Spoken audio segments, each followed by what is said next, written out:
السلام عليكم. بما إني النهارده جاية أشارك معاكم الإطعامات، يبقى هاحكي لكم شوية حاجات. أنا قُلت كده نفسي أتكلم معاكم وأحكي لكم شوية حاجات بجد حصلت معايا حلوة أوي، أو باحسها معجزة بجد، فقُلت أشارك معاكم الإطعام بس، وهاحكي لكم شوية الحاجات دي، وإن شاء الله الفيديو الجاي يكون ميزانية عادي. أول حاجة يعتبر آخر حاجة حاصلة يعني معايا، في واحدة طلبت مني أعمل وجبات محشي. أنا حاليًا بقيت أنظّم الدنيا أوي، ما بقيتش أطبخ كل يوم يعني، أو أعمل إطعام كل يوم. بقيت أنظّم الدنيا شوية، يعني أجمّع شوية إطعام مثلًا وأعمله في يوم محدد، يوم تاني أشوف بيتي، يوم تاني أنزل بالولاد كانوا تعبانين، يوم تاني أعمل شغل للقناة كده. فالمهم في بنوتة أو حد مش عارفة يعني طلبت مني محشي وقالت لي لأ أنا عايزة ضروري أعمل محشي، فكان حد طالب مني order تاني، فقُلت لها طب خلاص، رغم إن أنا كنت هاعمل حاجة تانية قالت لي لأ عايزة محشي، قُلت خلاص هاعمل محشي وضبّطت الدنيا. هي ما كانتش لسه بعتت لي الفلوس، بس هي قالت لي أنا عايزاه بكرة عشان مش عارفة كانت إيه، عندها ظرف إيه وعايزة تعمل طعام ضروري. فقُلت خلاص أشتري شوية الخضار بتاعة المحشي، وأمّا تبعت لي إن شاء الله هابقى أشتري البروتين يعني وكده. فالمهم اشتريت الحاجة بتاعة الإطعام اللي مطلوب مني، واشتريت حاجات المحشي، واستنيتها عشان تبعت لي زي ما قالت لي ما بعتتش وهي كانت مستعجلة جدًا. فحد تاني قال لي عايزة أعمل إطعام، قُلت له طب ينفع أعمل محشي عشان أنا جبت حاجة محشي ومش عارفة إيه وفهّمتهم، فقالوا لي تمام. الإطعام اللي قدامكم ده كان الفاكهة دي لوحدها، والوجبات اللي ورا دي كانت لوحدها يعني ما شاء الله. بجد اليوم ده الناس فرحت بشكل، بس اللي خد من دي ما اديتلوش من دي بقى. المهم اللي حصل بقى حاجة غريبة جدًا، وعرفت ليه تدابير ربنا خلّاني أعمل محشي. أنا جاية عادي جدًا نازلة أشتري حاجات لينا إحنا، أنا خلاص حاطة الصلصة بتتسبك وطّيت عليها، ونزلت أشتري شوية حاجات اللي عندي في البيت يعني. فلقيت واحدة سِت باشتري منها حاجة، واحدة واقفة جنبها كأنها مستنية حقيرة. أنا باحب جدًا الناس الكبار بصراحة. فالمهم فأنا لقيتها زعلانة كده، فقُلت لها: "الله يسعد قلبِك يا حبيبة قلبي، مالِك زعلانة ليه؟" راحت قالت لي: "والله العظيم أنا قاعدة لوحدي وما ليش بيت ولا ليّا ومش عارف إيه، وقاعدة في الحتة الفلانية." وصفتها لي يعني كده، وفي واحدة عشّمتني وقالت لي: "تُقفي هنا هتبعت لي محشي." وعشّمتني واقفة بقى لي ييجي 3 ساعات. قُلت لها: "يا نهار أبيض!" قالت لي: "والله أنا ما عنديش مكان أطبخ ولا الحاجات دي، نِفْسي في محشي، نِفْسي." وعشّمتني وقالت لي: "هاجيب لِك اقفي لي هنا ومش اقفي لي هنا." وبقى لي كتير واقفة أوي والله. قُلت لها: "يا حبيبة قلبي فين مكانِك وروحي وأنا النهارده هاجيب لِك محشي لحد عندِك." قالت لي: "لأ." ومش عارف إيه. قُلت لها: "والله العظيم أنتِ مش عارفة ربنا إزاي خلّاني أصلًا أقابلِك، وخلّاني يعني مش من عادتي إن أنا هاسيب حاجة على النار وانزل أصلًا، والله العظيم. بس مش عارفة أنا كنت عايزة إيه ضروري، فنزلت سريع بسرعة كده تحت البيت اللي هو، وقُلت هاطلع على طول، ووطّيت على الصلصة عشان مش عايزة أتأخّر على الإطعام. فقابلتها وسمعت منها الكلمتين دول، وعرفت أنا ليه عملت محشي، سبحان الله عشان خاطرها. والحمد لله رُحت وديته لها، ومش قادرة أقول لكم فرحت إزاي، ومش هي لوحدها بس، كل اللي أخدوه ساعتها فرحوا بيه وقالوا لي كلام كتير كلّه يفرّح. المهم مرّة تانية، أنا في ناس طبعًا إيه معيّنة باروح لهم وباسأل ناس تانية يدلّوا لي على ناس جديدة ومش عارف إيه وكده عشان أودّي الإطعام. فجِه مرّة أنا ما كنتش هاعمل إطعام أصلًا ولا أي حاجة، يعني مش من اليوم اللي أنا قُلت هاعمل فيه إطعام، لإن كنت جاية من المستشفى ومش عارفة مين اللي كان تعبان في ولادي، وكنت باكشف له جاية من المستشفى. أنا باروح مستشفى حكومي فبتبقى زحمة وبعيدة وبابقى جاية مرهقة جدًا. فالمهم قابلت واحدة أنا عارفاها من زمان أوي، يا حبيبة قلبي هي كبيرة وما لهاش حد برضه، بتبيع حاجات ما أعرفش إيه، تقعد حد عايز حاجة تنزل تشتريها له وتاخد فيها حاجة يعني، تنزل تحت العتبة تشتريها له وتاخد فيها المكسب بتاعها كده على قدها يعني. فسِت أنا باعزّها جدًا ومجتهدة جدًا. فالمهم وأنا مروّحة لقيتها هي كمان ماشية في نفس، هو في شارع طويل كده أنا بامشي فيه يعني عشان أروّح، لقيتها هي كمان ماشية ومش المفروض بتمشي فيه يعني. فقُلت لها: "أنتِ ماشية كده؟" قالت لي. قُلت لها: "طب تعالي أمشي معاكِ." كانت شايلة شنطة، قُلت لها: "طيب آخُدها منِّك يعني أمشي معاكِ الشارع ده." فراحت قالت لي: "شُفتِ؟" هي ما تعرفش عني أي حاجة، أنا باشتغل إيه والّا باعملش إيه، أنا ما ليش كلام مع حد بصراحة خالص، يعني باسلِّم على حد مش عارف إيه، ما باعرفش أتكلّم مع حد أوي يعني بصراحة، فما ليش كلام مع حد أوي ولكن عارفاها يعني.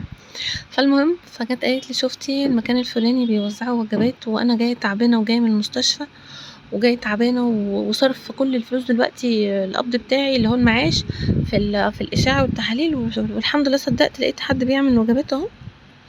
فجاية باقول له: "هات واحدة." ما رضاش يدّيني. باقول لها: "ليه؟" قالت لي: "ما أعرفش." والله العظيم مع إن بصراحة شكلها غلبان جدًا وشكلها تعبان وسِت كبيرة أوي، أنا مش فاهمة ما رضاش يدّيها ليه. فبصّيت كده لقيته فعلًا بيدّي ناس وناس، فقُلت لها: "إيه ده هو بيدّي مين يعني؟" قالت لي: "والله ما أعرف." ما رضاش يدّيني وبالحرف الواحد كده قال لها: "ما فيش." وهو قدّامه ما شاء الله وجبات كتير. فقُلت سبحان الله هي خلّاها تمشي معايا في الشارع ده مش عارفة إيه، وقُلت في دماغي ربنا لو رزقني إن شاء الله بكرة والّا حاجة وجبات هاعملها وابعت لها، لقيت في نفس اليوم واحدة طلبت منّي وجبات ما شاء الله سريعة خالص، أكلة كانت سريعة وجهّزتها ورُحت ودّيتها لها، مش قادرة أقول لكم انبسطت إزاي وقالت لي والله كان نِفْسي في الأكلة دي، وجاية مش قادرة، قُلت لها والله ده ربنا رزقني بسببِك، يعني هو سبحان الله النهارده أصلًا ما كنتش هاشتغل، بس هو ربنا رزقني سبحان الله بسببِك، فدي من الحاجات الجميلة أوي اللي حصلت معايا، وآخر حاجة بقى بجد دي والله بجد يعني وجعت قلبي، حاجات كتير أوي كده بتحصل معايا حلوة، بس اللي أنا فاكراه هاحكيه لكم دلوقتي.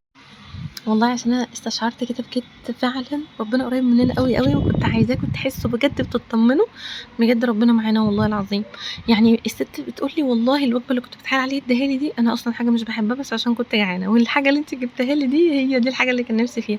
فسبحان الله بُص عَوِد ربنا جميل إزاي، وقدّرني وقدرت إن أنا رغم إن أنا جاية تعبانة وجاية من الحر وما أعرفش وقالت لي بالله عليكِ اعمليها ضروري عشان مش عارف إيه، بس لقيت الأكلة سهلة وكده رُحت عاملاها، سبحان الله بتساهيل من عند ربنا. المهم بقى الحاجة اللي حصلت غريبة جدًا بقى، أنا في يوم كان في حد طالب منّي وجبات، فعملتها وجهّزتها وغلّفتها وأنا بابقى عارفة أنا رايحة أودّي فين عشان ما أحتاسش وأقعد ألِف بالأكل ويبوظ والكلام ده كلّه، أنا بابقى خلاص ادّيت الناس دي النهارده، مثلًا عملت الأسبوع الجاي أو مثلًا يوم تاني أروح أدّي ناس تانية مش عارف إيه الكلام ده كلّه، أو حد بيستلمها أيًا كان. فالمهم جات في ناس معيّنة أنا رايحة لها وفي شارع كده إحنا ما باحبش أمشي فيه خالص لإنه فاضي، أنا ما باحبش أمشي فيه خالص. فقابلت واحدة وأنا ماشية، فهي ماشية من الشارع ده، فمشيت معاها بقى عادي، ما أنا مش ماشية لوحدي يعني وماشيين نتكلم، فمشيت معاها لقيت واحدة أنا ما كنتش رايحة لها خالص ما كنتش رايحة لها، لقيتها بتنادي على واحدة بتقول لها بصوت واطي كده ابعتي لي بس حتة جبنة، ابعتي لي بس أي حتة جبنة كده على بال ربنا يسهل. يا حبيبتي حتة جبنة! وست برضه كبيرة، أنا بجد باحب الناس الكبار أوي، فقُلت لها يا حاجة اتفضلي واديتها لها وما رضيتش بقى أقول لها أنا سمعت والّا ما سمعتش ولا أي حاجة، وسألتها عن بيتها فين، قُلت لها عشان إن شاء الله هابقى آجي لِك تاني وبتاع. فرحت مش قادرة أقول لكم إزاي، وقالت لي والله ده ربنا كريم، ده أنا صايمة أنا بقيت أعمل الإطعام في الغالب في اليوم اللي فيه الصيام يعني، وباودّيه برضه للناس اللي هي أنا عارفة إنها كانت بتصوم وكده. فالمهم قالت لي يا رب يبارك لِك، طب قُلت لها فين بيتِك؟ قالت لي طب تعالي أنا بصراحة ما باعرفش في الوصف أوي، ما باروحش في حتة فما باعرفش في الوصف أوي، فقالت لي طب تعالي هاشاور لِك على البيت، فالمهم جيت معاها عشان أشاور لها على البيت، لقيت واحدة رايحة عليها فقالت لها شرفتِ لي، فراحت قالت لها لا والله، فأنا واقفة بعيد يعني عقبال ما تخلّص كلام معاها لقيتها بتقول لها الست دي بتقول لها يعني ما فيش، قالت لها لا والله العظيم ده أنا نفسي معيش، ده أنا كنت رايحة أجيب حتة جبنة. فرُحت فهمت ورُحت مدياها كمان الست اللي هي اللي أنا قابلتها دي، ورُحت مدياها هي كمان من الوجبات، فرحت أوي قد كده، سألتها أنتم كام وعندِك أولاد إيه مش عارفة اديتها، وراحت الست التانية قالت لي والله دي كانت جاية يا عيني تستلف مني عشان حصل عندها في البتاعة بتاعة المعاش هي طلعت أرملة، والبكرة دي والّا مش عارفة بتاعة المعاش دي عطلانة معاها الشهر ده وما قبضتش والدنيا معاها واقعة وبتاع. فسبحان الله ربنا خلّاني أمشي من الشارع دوّة، وخلّاني أقابل الست دي وأدّيها وعشان الست التانية، وسبحان الله مش كده وبس. فالمهم بجد اتعجبت على رحمة ربنا، والله رحمة ربنا، يا رب الحمد لله إن هو ربنا مخلّي لي سبب. أنا ساعات كتير والله بابقى باعمل الإطعام ده والله العظيم وأنا باعيط، أنا عايزاكم تشوروا عليَّ أعمل أي مشروع، أنا عايزة أعمل أي مشروع تاني ويبقى معايا فلوس كده وأعمل إطعام أنا من غير ما أربح فيه أي حاجة. من كتر الحاجات الجميلة اللي بتحصل معايا باقول الله والله بجد إيه ده! عارفين بقى في مرة كمان حصل إيه حاجة عجيبة أوي، أنا كنت رايحة المفروض لواحدة يعني رايحة أطلّع لها عدد معيّن، فأنا عارفة العدد اللي أنا بادّيه لها فباحاول أطلّعه ومش عارف إيه، راحت واحدة واقعة منّي على السلِّم مقلوبة، فاتضايقت جدًا طبعًا دي أمانة ومش حاجتي، فاتقلبت منّي أكيد مش هادّيها لحد تاني، رُحت معبياها تاني في العلبة وقُلت خلاص هادّيها لأي يعني كلب قطة ولا أي حاجة وإيه ربنا يسهّل وبعد كده هاقول لصاحبة الوجبات واستأذنها وأبقى أطلّع لها وجبة تانية يوم تاني يعني. فأنا خدت الوجبة دي حطيتها في شنطة على جنب وأروح أودّي بقية الوجبات، فالمهم كده في وجبة نقصت، فأنا كنت مخططة رايحة لناس معيّنة، فالناس المعيّنة دي على عدد الوجبات اللي معايا، فقُلت خلاص النهارده مش هادّي الشخص ده عشان ده هُم مثلًا العدد ده، فخلاص هاروح أدّي دول ومش هادّي دول عشان هُم عددهم أقل، عشان في وجبة ناقصة.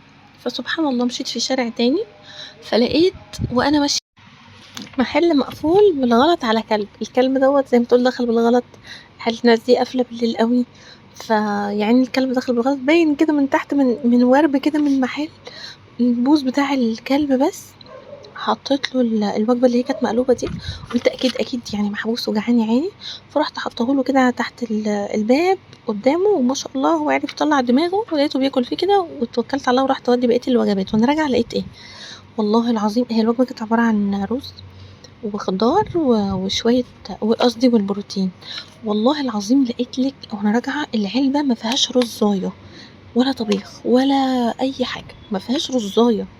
بجد يعني كان واقع مجوع، عرفت ليه ربنا خلّى الوجبة اتقلبت منّي، وقُلت بقى لصاحبة الوجبات وبجد قُلت لها: "معلش يعني هاعوّضِك وهاعمل غيرها." قالت لي: "والله ده أنا فرحانة جدًا، جدًا، ده أنا كان نِفْسي أصلًا أعمل إطعام حيوانات." وبعدين قُلت لأ البني آدم أولى، فسبحان الله ربنا رزقني بالاتنين، شُفتوا ربنا رحيم إزاي؟ والمرّة الجاية إن شاء الله هاحكي لكم عن القصص الكتير الجميلة أوي اللي صحاب الإطعام بقى هم اللي بيحكوها لي، بالفضل بعد الإطعام بيحصل لهم إيه.